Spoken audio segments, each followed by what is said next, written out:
अगर मैं कह रहा हूं यहां खड़े होकर एडवोकेट चंद्रशेखर आजाद कि यहां से संसद तक आदमी आदमी होगा तो आदमी आदमी होगा, मेरी बात को आप याद रखें।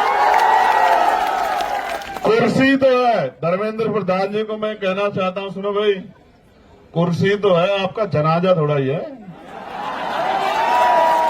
अगर कुछ कर नहीं सकते तो छोड़ क्यों नहीं देते, क्यों चिपक के बैठे? अगर ये खलल डाल रहे, वो मैं जानना चाहता हूं कि धर्मेंद्र प्रधान जी को क्यों नहीं जा रही आवाज, प्रधानमंत्री जी को क्यों नहीं जा रही आवाज, गृह मंत्री जी को क्यों नहीं जा रही आवाज, और वो सरकार किसका इंतजार कर रही है कि ये इस शख्स में इस मंच पर बैठा है, ये शख्स जो है, जो एक वैज्ञानिक है, जो एक पर्यावरण का मित्र है, जो देश की धरोहर है, वो मर जाए, इस देश की बात का इंतजार कर रही है क्या सरकार? यह इंतजार कर रही है कि कुछ गोंद आके यहां पत्थर फेंक दे, डंडा चला दे, या कोई भीड़ आके इस आंदोलन में हिंसा कर दे, ये आंदोलन बर्बाद हो जाए। मैं अपने साथियों कहूंगा, बहुत सचेत होकर चलाने की आवश्यकता है। अब तक जैसे आपने चलाया, आपकी बहादुरी को हम लोग सलाम करते हैं। अब तक जैसे आपने चला, मैं आपकी बहादुरी को सलाम करता हूं। और मैंने देखा इस तरपाल के लिए पैर पकड़ने पड़े भाई, इस तरपाल के लिए पैर पकड़ने पड़े यहां रुकने के लिए। लास्ट बार पहलवान बेटियों का आंदोलन हुआ था यहां, मेरे आज भी याद है, जब ये आंदोलन लंबा चला था। उसके बाद ये दूसरा आंदोलन है। और कहा गया मुझसे भी कल, इन्होंने कहा इनकी टीम ने कि भैया 20 तारीख को कूच करेंगे हम लोग। 20 को ही करोगे ना? पक्का?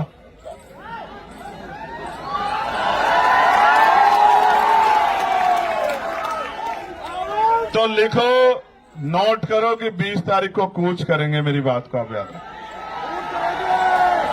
मैं 20 तारीख को ही आता, मेरा भरोसा करो, मैं 20 तारीख को ही आता। मैंने किसी को कहा भी नहीं आने के लिए, आप जानते हो, मैंने किसी से नहीं कहा कि आ जाओ, लेकिन इनकी वजह से आना पड़ा, इनकी वजह से आना पड़ा। मैंने इनसे कहा कि जाओ, उनसे कहो कि वो अनशन त्याग दे, देश को उनकी जरूरत है, युवाओं को उनकी जरूरत है। और इन्होंने कहा कि वो तो नहीं मान रहे। मैंने इनसे कहा मेरा संदेश देना कि उनका भाई इनसे कह रहा है कि त्याग दो, तो संदेश ही आया कि नहीं, वो नहीं छोड़ रहे अनशन। तो मैं आज इनसे नहीं कहूंगा अनशन छोड़ो, मैं बिल्कुल नहीं कहूंगा। मेरे आज भी याद है, जब शहीद आजम सरदार भगत सिंह जेल में थे, उनके पिताजी चले गए एप्लीकेशन लेके अंग्रेजों के पास कि इनकी सजा माफ कर दी जाए। तो मुझे याद है शहीद आजम सरदार भगत सिंह जी के वो शब्द, अपने पिता से जब उन्होंने कहा कि आज आपने मेरी पीठ में छुरा घोंपा है, जिनके खिलाफ मैं लड़ रहा हूं, आपने उनके आगे कमजोर पड़ने का काम किया, आज आपने मेरे आंदोलन को कमजोर किया, मेरे संघर्ष को कमजोर किया है। तो मैं लड़ने वाला व्यक्ति हूं, मैं इनका संघर्ष कमजोर नहीं करूंगा। अगर इनको कुछ होगा तो इसका खामियाजा इस सरकार को भुगतना पड़ेगा, मेरी बात को आप याद रखना। हमें इनको मनाने की जरूरत नहीं है कि ये अनशन त्यागे, देश की सरकार से सवाल पूछने की जरूरत है कि वो इस डिक्टेटरशिप को क्यों कर रही है। जो शिक्षा मंत्री पेपर नहीं बचा सकता है, वो युवाओं का भविष्य कैसे बचाएगा, इस बात का जवाब शिक्षा मंत्री जी को देना पड़े। मैं फिर आपसे कह रहा हूं, ये आंदोलन युवाओं के भविष्य को बचाने के लिए, और मैं देश के हर एक युवा से कह रहा हूं, जब ये लड़ सकते हैं जिनको नौकरी नहीं चाहिए, जिनको पेपर नहीं देना, तो आप भी लड़ सकते हो। इसे इतना बड़ा करो आंदोलन को, क्योंकि ये लोकतांत्रिक व्यवस्था है, ये संवैधानिक देश है। जब आंदोलन बड़ा होगा, मैं गारंटी से कहता हूं कि सरकार झुक जाएगी। हमने पहले भी सरकार को झुकते हुए देखा। किसानों की शहादतें याद करते हुए मैं कहना चाहता हूं, उन किसानों को नमन करते हुए हमने सरकार को झुकते हुए देखा है। ये तो एक केंद्रीय मंत्री के पद से इस्तीफे की बात, ऐसे कितने ही मंत्रियों को लगातार इस्तीफे देने पड़ेंगे जब जनता खिलाफ हो जाएगी, मेरी बात को आप याद रखें।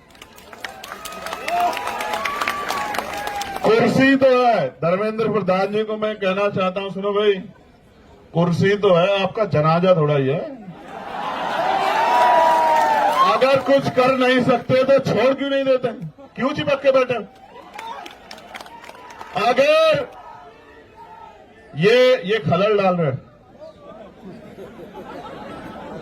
एक बार जो कह दिया जाए वो माना जाए, उसके बाद दोबारा कहना पड़े तो ये अनुशासन के बाहर। अगर आप कुर्सी पे बैठ के कुछ कर नहीं सकते, देश के युवाओं का भविष्य नहीं बना सकते, तो आप कुर्सी छोड़ क्यों नहीं देते सर? क्यों चिपट के बैठे हो? जब देश के युवाओं को आप जैसा शिक्षा मंत्री चाहिए ही नहीं है तो काहे को चिपक के बैठे हो? सवाल ये है, सरकार अगर 3 किलोमीटर की बात नहीं सुन रही है तो क्या 300 किलोमीटर की बात सुन सकती है? सारे कैमरे बर्बाद कर दिए। सरकार सुनना नहीं चाहती है, सरकार सुन के इग्नोर कर रही है। जवाब दो। उनको लगता यह है कि ऐसी अफीम चाट रखी है लोगों ने, कितने दिन याद करेंगे। और ये सच भी है, ये सच भी है। मैं बहुत कड़वी बात कह रहा हूं। जिनके बच्चों के लिए यहां लड़ा जा रहा है वो माँ बाप घर में इसलिए बैठे हैं कि उनके बच्चों से कोई सवाल उनके बच्चों के फ्यूचर पे ना आ जाए। तो आपके बच्चों का फ्यूचर है ही कहां भाई? पैसे वाले लोग पेपर लीक करा लेंगे, जिनके जो पावर स्ट्रक्चर से जुड़े हुए लोग हैं उनको पेपर पहुंच जाएगा, तो किसको नुकसान होगा? उसी को ना जो मेहनत कर रहा है, वो किसी भी जाति का हो, किसी भी धर्म का हो। तो ये फिर न्याय, फिर ये अवसर की समता, निष्पक्षता कहां बची? मैं तो उन बहादुर बहनों का भी धन्यवाद करता हूं, उनके हौसले का भी धन्यवाद करता हूं जो डटी हुई। जहां नौजवान घर में बैठ के रील देख रहा है, वहां मेरी बहादुर बहनें आंदोलन कर रही है। मैं दिल से धन्यवाद करता हूं। 20 तारीख को आओगे नहीं आओगे बताओ?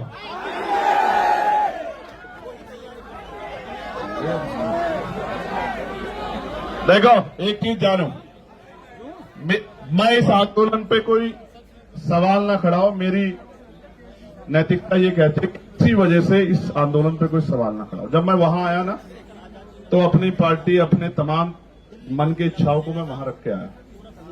किसी भी पवित्र आंदोलन पे सवाल किसी की वजह से नहीं खड़े होने चाहिए। हर व्यक्ति की जिम्मेदारी बैठती है, वो किसी भी पार्टी का हो। वो जब यहां आ जाए इस आंदोलन में तो वो छोड़ आए उसको।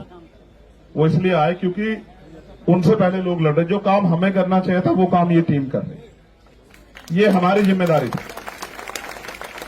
हम सपने दिखा रहे हैं, हमें लोग वोट कर रहे हैं, हम लोगों के बीच जा रहे हैं, ये हमारी जिम्मेदारी। इसलिए मैं तो आ जाऊंगा। और मैं तो फिर कह रहा हूं, मैंने उस दिन भी कहा मेरठ में जब मैंने उनकी हालत देखी कि मैं तो बैठ जाऊंगा। मैं बैठ गया तो फिर ये सरकार को भारी हो जाएगा। क्योंकि अगर मैं बैठूंगा तो जितना यहां ये इसका पूरा क्षेत्रफल है, इतने लोग तो रात तक आ जाएंगे। और एक जिले के नहीं आएंगे, एक प्रदेश के नहीं आएंगे। जिसको खबर रहेगी कि भैया वहां हैं वो आ जाएंगे सब लोग। आप समझ रहे हो?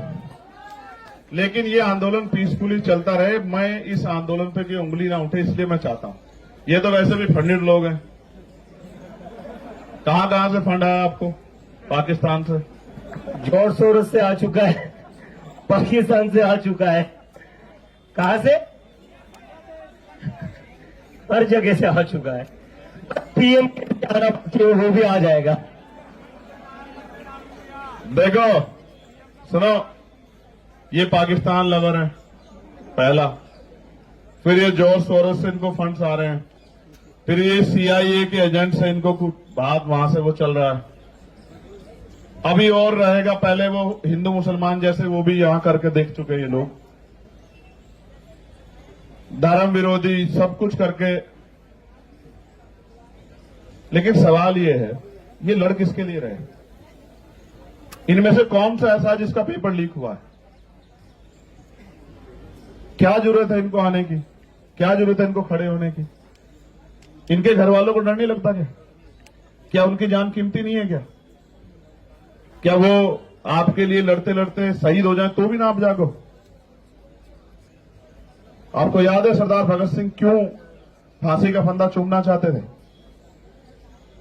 उनको ऐसा लगता था कि मेरे जाने के बाद लोग जागेंगे। और यही जिद करके सोनम सर बैठे हुए हैं। मैं आपसे आग्रह करूंगा सर, 20 तारीख को आप, हम लोग जितना बड़ा प्रोटेस्ट आप चाहोगे उतना बड़ा करेंगे, मगर 20 तारीख को आप हमारी भी मान लेना। आप आदमी बता दो कितने चाहिए 20 तारीख के प्रोटेस्ट में आपको, और बताओ कि यहां से वहां तक संसद तक आदमी चाहिए, आप बताओ। आप जो कहोगे, आप कहोगे कि यहां से संसद तक आदमी देखने, तो मैं वचन दे कहता हूं, सुनो भाई, मैं कोई बात हवा में नहीं कहता। पहली बात, अगर मैं कह रहा हूं यहां खड़े होकर एडवोकेट चंद्रशेखर आजाद कि यहां से संसद तक आदमी आदमी होगा, तो आदमी आदमी होगा, मेरी बात को आप याद रखें। और सुनो, महापुरुषों की तस्वीरों के अलावा झंडा भी कोई नहीं होगा, क्योंकि इस आंदोलन के साथ खड़े हैं। इस आंदोलन से कोई राजनीतिक लाभ नहीं चाहिए, मेरी बात को आप याद रखें। उस काम को हम लोग करते हैं। बताओ सर, तारीख को तय कर दो, आप बताओ। चलो, आपका कंसर्न बहुत जरूरी है। 20 तारीख को आप हमारी मान लोगे ना, 20 तारीख को जो आप कहते हो हम करेंगे, आप बताओ, आप हमारी मान लो। देश को जरूरत है आपकी।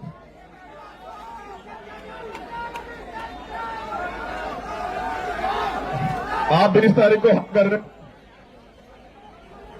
आप चाहते हो 20 तारीख को हम लोग जीत जाएं?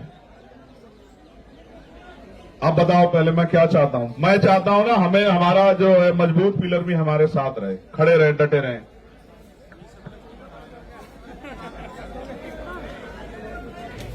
फिर हम विजय दहिया का डांस भी देखेंगे यहां 20 तारीख की शाम में।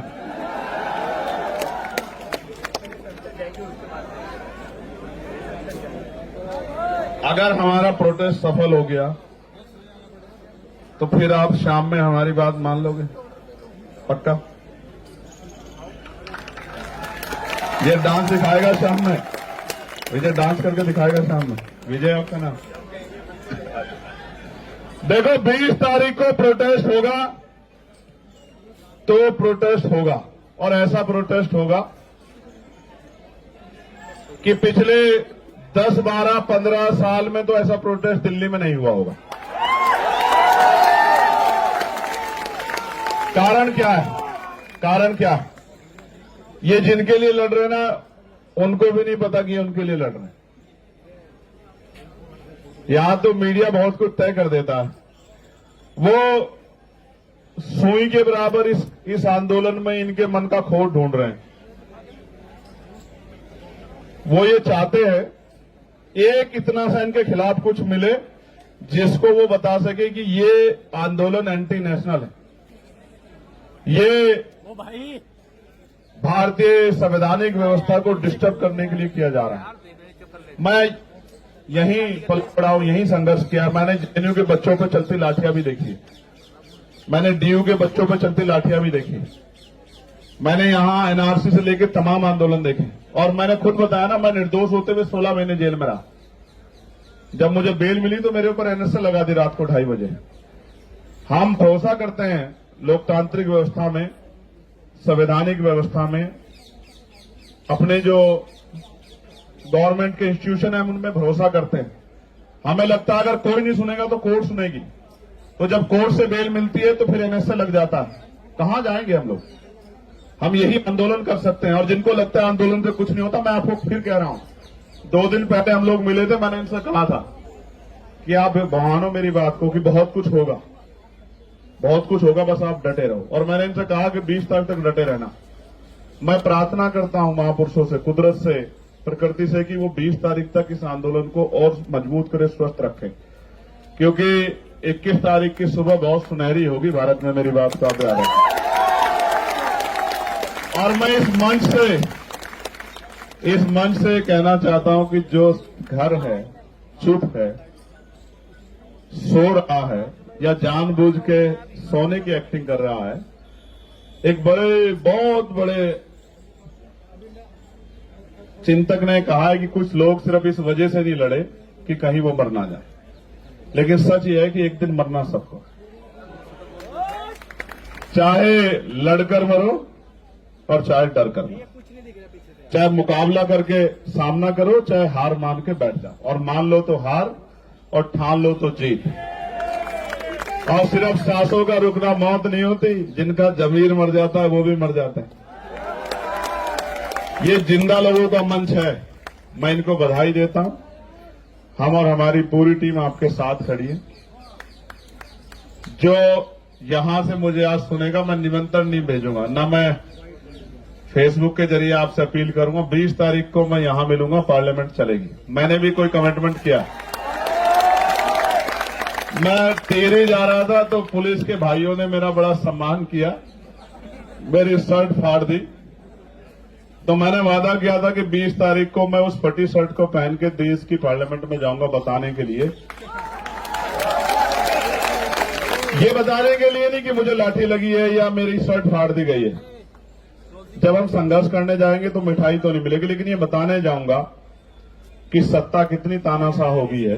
वो 3 किलोमीटर की आवाज को भी नहीं सुनती और 300 किलोमीटर की आवाज को भी नहीं सुनती। और हमें भरोसा है इस देश की महान न्यायपालिका पे कि वो हमारे दर्द को सुनेगी। एक दिन पहले पेपर लीक की खबर आती है, जब बच्चा अपना पूरा मन बना के हिम्मत करके पहुंच गया सेंटर पे, और जब वो खबर आती है तो वो ऐसा हो जाता है उसको जैसे उसकी शरीर की हिम्मत टूट गई है। और मेरे आज भी याद है ना, पेपर के समय हम लोगों ने भी बहुत पेपर दिए हैं विजय, तो रुकने की जगह ढूंढते थे, किसके यहां रुकेंगे, किसके यहां खाना खाएंगे। दूसरे शहर में जाना मिडिल क्लास परिवारों के लिए, गरीब बच्चों के लिए आसान थोड़ा ही। और जब जा रहे हैं तो पता लग रहा है पेपर लीक हो गया है या घोटाला हो गया है। आप समझो ना क्या कर रहे हो आप देश के साथ। और जिस देश में 94,000 स्कूल बंद हो गए हों पिछले 10 साल में, और लाखों की संख्या में शराब की दुकानें खुल गई हों, और जहां टीचर को आदेश दिया जाता हो कि भूसा इकट्ठा करके लेके आओ, क्योंकि गौशाला में गाय भूखी नहीं रहनी चाहिए। मैं मानता हूं कि गाय भूखी नहीं रहनी चाहिए, सरकार के पास बहुत बजट है, लेकिन टीचर इसलिए नहीं है कि वो भूसा इकट्ठा करे, उसको बच्चों का भविष्य बनाना। क्या मजाक कर रहे हो आप लोग? ये कैसा देश बना के दे? ये क्रांतिकारियों के सपनों का भारत है, ये बाबा साहब अम्बेडकर द्वारा लिखे गए संवैधानिक मूल्यों का भारत है। इस देश के लिए शहादत दी देश ने। बहुत चिंता का सवाल, बहुत चिंता का सवाल है।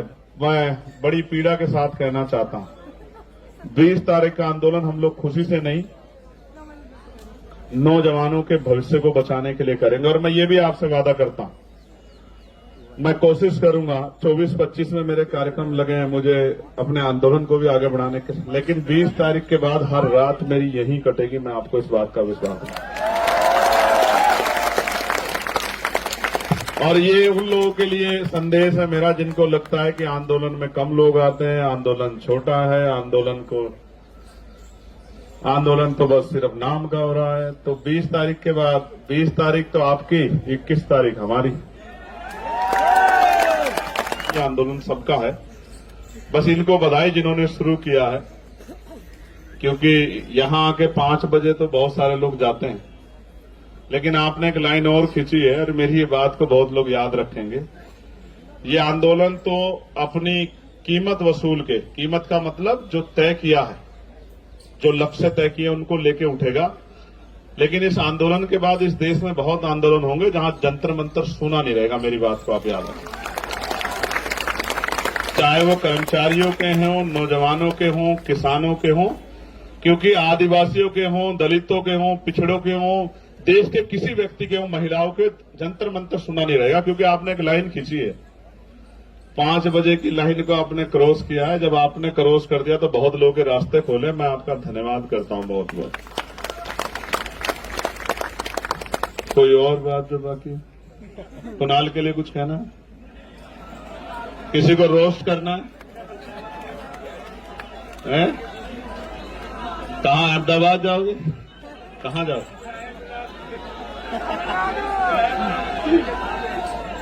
नहीं, देखो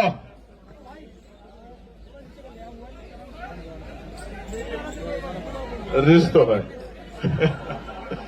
रिश्त तो है, नहीं कोई ऐसी दिक्कत नहीं है। अभी तो हम इतने लोग बैठे हैं, कहां को तमिलनाडु जाना, देश हमारा है। जब तक इस देश का संविधान हमारे साथ खड़ा है, जब तक इस देश का संविधान जिंदाबाद है, मजबूत है, बाबा साहब ने कहा था आदमी भूखा रह सकता, अपमानित होकर नहीं रह सकता। जब तक नौजवानों में स्वाभिमान सम्मान है और उसको पाने की चाहत है, अपने अधिकारों की रक्षा करने की चाहत है, तब तक थोड़ा ही कुछ बदलने वाला है। तब तक तो ऐसे कितने शासक आएंगे, कितने धूल चाटेंगे, कितने जाएंगे, कौन परमानेंट है यहाँ? कौन परमानेंट है? ये तो आती जाती रहती है। जिसके घमंड में हो आप, जिसके घमंड में कुचल रहे हो, क्यों नहीं सुनाई दे रहा आपको? 17 दिन में नहीं सुनाई दिया। मुझे तो ऐसा लगता है हुकूमत इंतजार कर रही है कि इनको कुछ हो जाए, क्योंकि देश के लोग 2-3 दिन जागेंगे, उसके बाद फिर सो जाएंगे और बाकी काम जो है हमारा महान मीडिया कर देगा। मैं तो समझता हूं सरकार के आधार पर, क्योंकि मैंने तो अपनी आंखों से देखा किसानों के आंदोलन को 13 महीने सड़कों पे, उन पर चलती हुई लाठियां, उनका बहता हुआ खून की शहादतें मैंने अपनी आंखों से देखी और एक शब्द नहीं कह पाए देश के प्रधानमंत्री उनके लिए। बस आरोप तो लगाते थे कि ये खालिस्तानी है, इन पे फंड आ रहा है, अमेरिका से आ रहा है। ये आरोपों के बाद कोई सच्चाई भी होती है क्या आपके पास? कि हमने ये जांच की, मैं हाथरस गया था, 100 करोड़ की फंडिंग की चंद्रशेखर आजाद को इस आंदोलन करने के लिए। मैंने कहा 1 रुपए की साबित कर दो, जीवन में कभी सड़क पे नहीं दिखाई दूंगा। और नहीं साबित कर पाओ तो माफी मांगना मुख्यमंत्री जी। कुछ भी नहीं, इतने निष्ठुर लोग हैं, आरोप लगाया उसके बाद कुछ भी नहीं, फिर सुबह शाम वही।